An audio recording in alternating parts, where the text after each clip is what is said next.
Hey folks, Jonathan here. I had quite a few comments on putting them tires on them rims, and you know, I'm quite much older than I used to be, and you know, actually that wasn't that fast, so I used to be able to do a whole lot better job than that, and my spray bottle was kind of acting up on me too. But anyway, wanted to show you a couple things. You know, there's a lot of advantages of growing up poor, and people just don't realize it. You know, you don't have the opportunities to learn things that you normally would, you know, if you have money. And I don't know, I can't remember the first time I ever seen a tire changer, but you know, I'm sure it was probably, I guess I was in my late teens maybe. But you know, I'd been working on cars years and years before that, and you know, some things you learn from your friends, and you learn from other people around, and especially when you don't have a lot of money, because you know, it makes you want to learn more. Not necessarily want to, but have to. But anyway, what we're going to do, I'm going to show everybody how we used to break these tires down on cars. And you know, all cars at one time, or all of them I can remember, came with a bumper jack. And I always loved bumper jacks, and you know, there was so many things you could do with them. And I've actually seen people, you know, men pull fences with them, stretch fences. You get stuck, you jack your truck up, and or your car or whatever, and you actually just push it over. And I used to have an old 73 Chevrolet pickup, short bed, and I always kept two jacks with me. And I could jack the back up, and you know, you can get some good height out of it, and then you just push it over. And if you was in a set of ruts, you could push yourself completely out of the ruts. You know, the clay up in West Virginia was pretty rough sometimes. But anyway, I want to show you how I do this, and I haven't done this in years, so don't get me wrong, but one of the things I used to do before I even had a valve stem remover, you can see this is just a small cotter pin, and this is what I used to use to get the valve stems out. And you just take a cotter pin, you cut them off straight to where both ends are the same, and then just open it up and make it where you can get it down in there and get on each side of that valve stem, or the valve in the stem, I guess. And once you get it opened up enough, it should slide in there, and we'll see if we can get it out. Kind of a tough one to get open. Probably should have opened it before I cut it, but like I said, it's been years since I've had to do this. There we go. But I mean, it don't take much if you can just get it open enough to get it in there, and it'll sort of force its way around, because you know, it's rounded on the edges and the inside of the hole's rounded. So we'll see how that goes if we can get it out.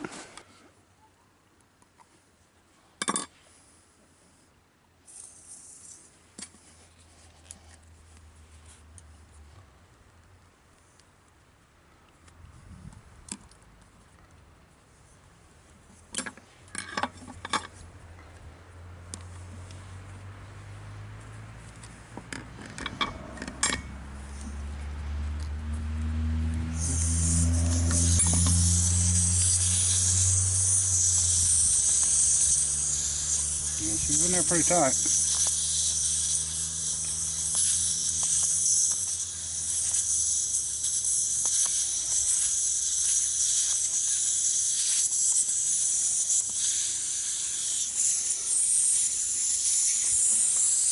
Quite far enough.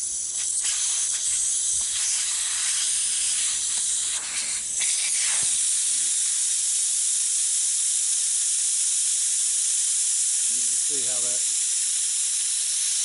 that fits on there. Just goes over it and grabs it. Okay, I'm using the old 70 Impala, and using the front because it's heavy, because I've had plenty of times where I've had to bounce up and down on the cars trying to get them to break loose. And you know, these tubeless tires got a safety bead, so you know, they're kind of tough sometimes.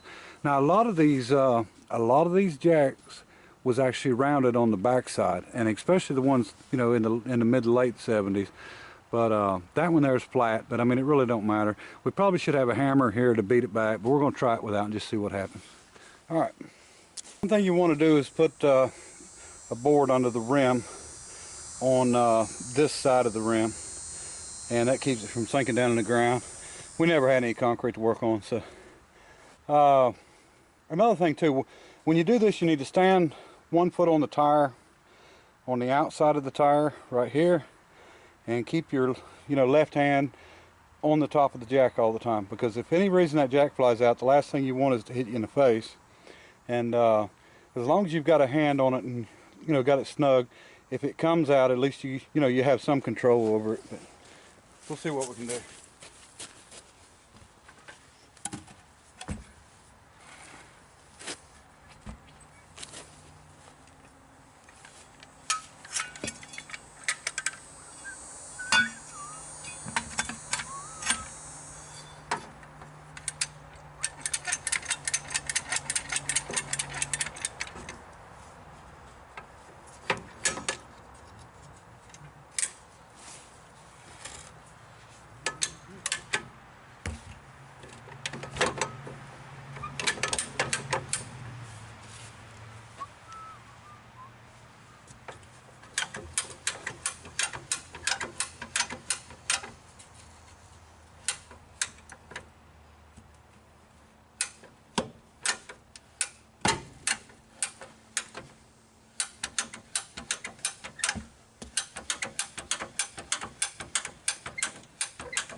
Okay, inside popped off real easy, and wasn't a problem. I mean, just like I said, using the weight of the car.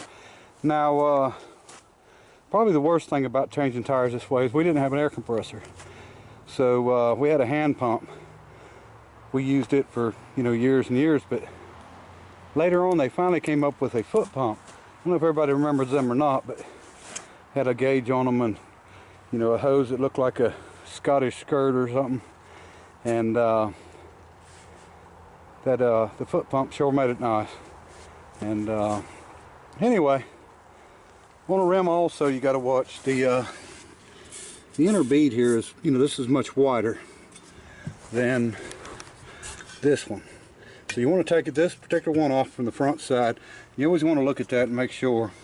And this one wasn't real bad and rusty, but took a little weight to get it down. But I think I'll run and grab the tool.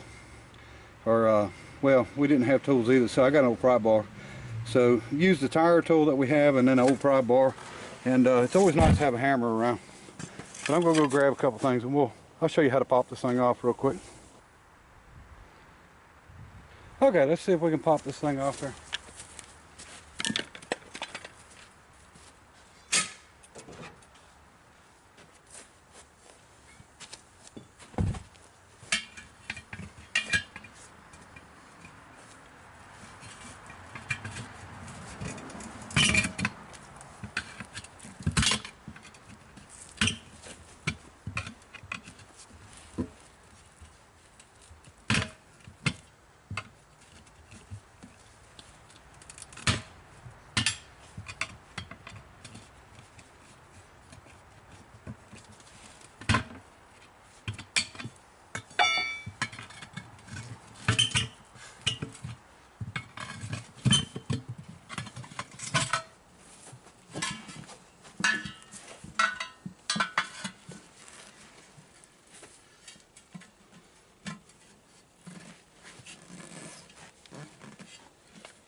Well, I definitely needed a longer bar for that.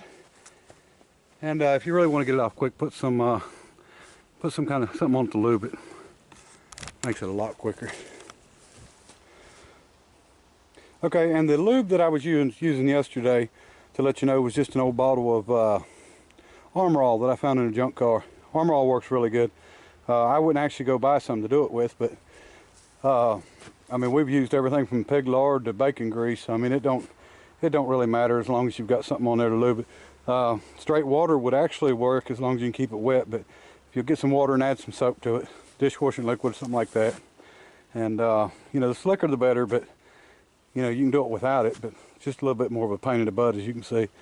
It would be nice to be able to balance, but you know, balancing is it's not absolutely a necessity. I mean, it's nice to have, but I'll tell you something, when I've done this hundreds of times, very, very few times have I ever needed to get one balanced afterwards. And you know, it's nice to have it done. You don't have to absolutely have it done, especially where I used to live out in West Virginia. You wouldn't have noticed it anyway. I mean, we needed more than a balance job to keep the bumps from getting us, but it's not that hard to do. I mean, a little bit of labor, and you know, I'm not as young as I used to be, so it's a little harder on me now than it was, and you can see why I didn't use these tires. You can push it down, you can see the crack open up. You know, it's a shame. They look like new tires, but they're in bad shape. All right, we're gonna get on to doing a little work on the rat rod here. Show you some more. Okay, folks, gonna go ahead and do one of these pipes. Put a muffler inside of it. Now these are just 5-inch stacks. They're actually off of a Kenworth. Anyway, we're gonna put a glass pack in them. And I bought 2 glass packs. They come from Speedway. I'd ordered some other stuff, so went in and got these. They're only $20 a piece. I mean, they're not bad. A lot of people don't realize it. These are 2.5 inch, and a lot of people don't realize it, but the glass packs have an in and an out on them. If you see them holes, okay, I think you can see in there now.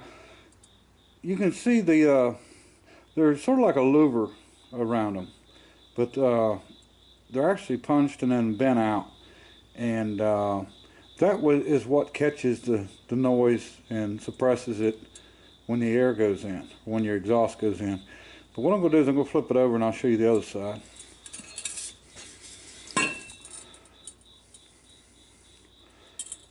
Okay, now you can see there's no holes.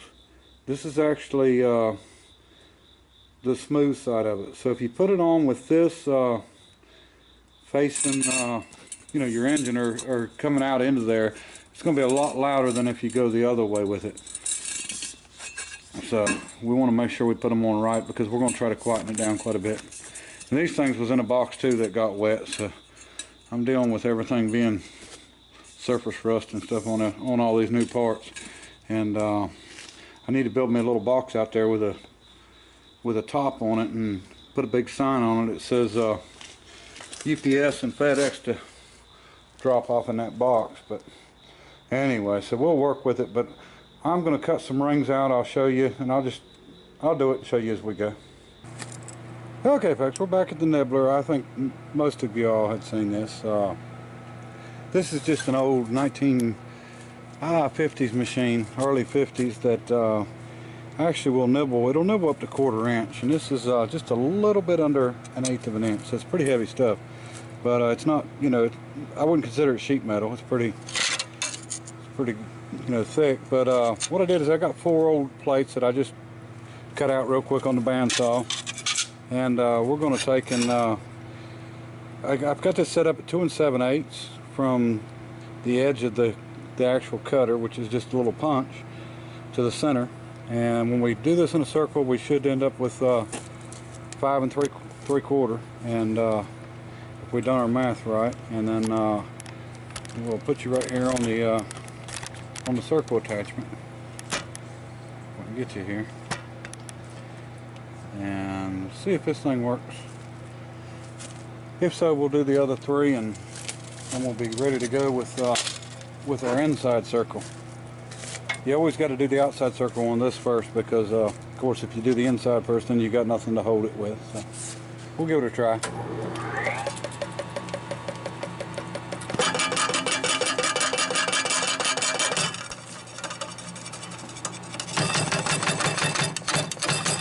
Oh, I forgot to adjust my arm down. Don't work very good if you don't have something there to hold it, keep it from bouncing up. It's easy to get it too tight though if you ain't careful.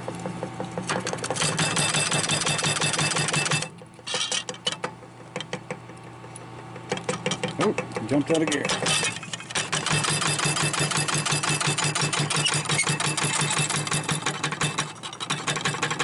A little bit tight.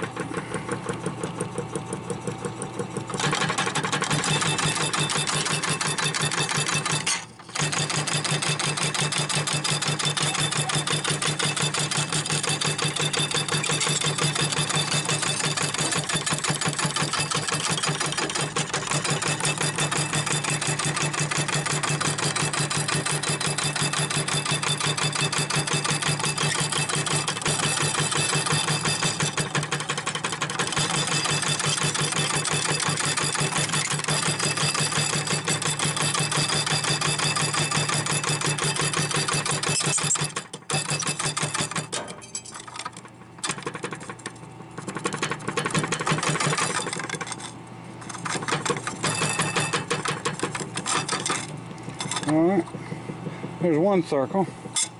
I'll go ahead and do the other ones, and then hopefully this will fit inside our pipe. Let's check that real quick first. I sure messed that one up. Not even close. I don't know what I've done, but at least it's too big and not too small. Let me go back and figure out what I've done, and I know what I've done. I'm just thinking about it. I actually went 5 3/4 on these. It should have been 4 3/4. That's 5-inch pipe. So 1 inch too big. Not a big deal. Just another day in the neighborhood here. Alright. Okay, we're going to reset our thing up here for 2 3/8 instead of whatever it was we set it for. I don't remember now. Anyway. At least I went too big and not too small.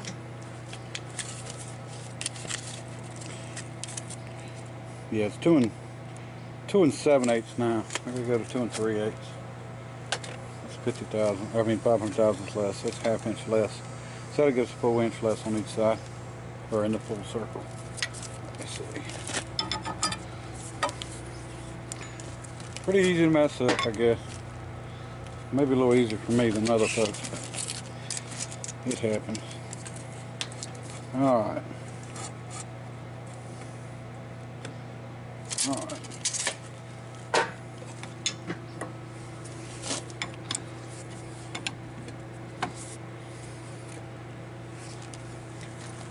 Now, because we're not on the edge of it, we're going to have to take and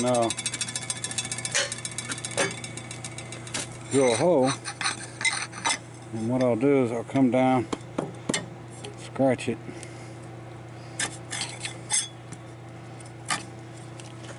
with the end of the punch, and then we'll put a hole in there. All right. Okay, we got our hole in it now. We'll go back here and line it up with our little punch.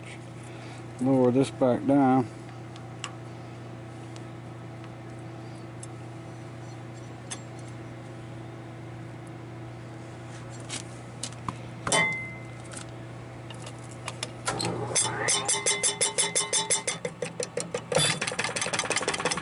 Very easy.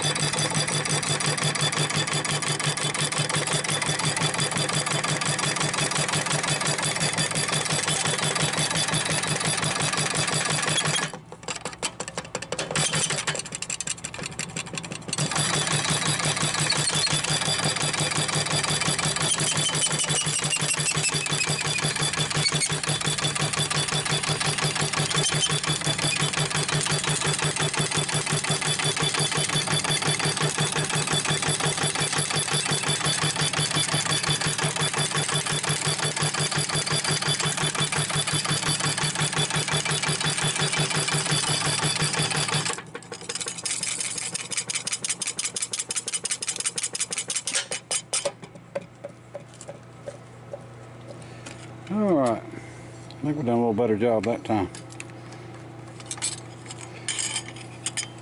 Here's our ring. Now we can slice this, use it for a piston ring. It'll last about, I don't know, 30 seconds maybe. Alright, I could have come around a little bit more and got that notch off, but I didn't, but that'll grind off real quick. Let's check and see if it fits now.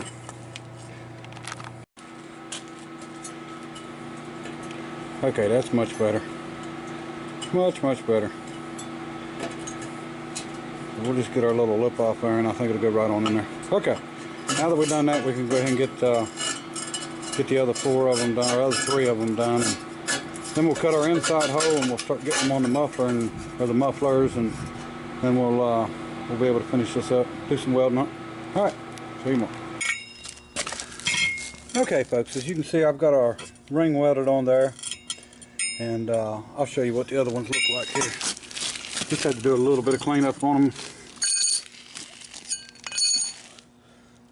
Just donuts or washers or whatever you want to call them, but like I said, they're quite a bit thicker than what the exhaust itself is. So anyway, we've got them welded on.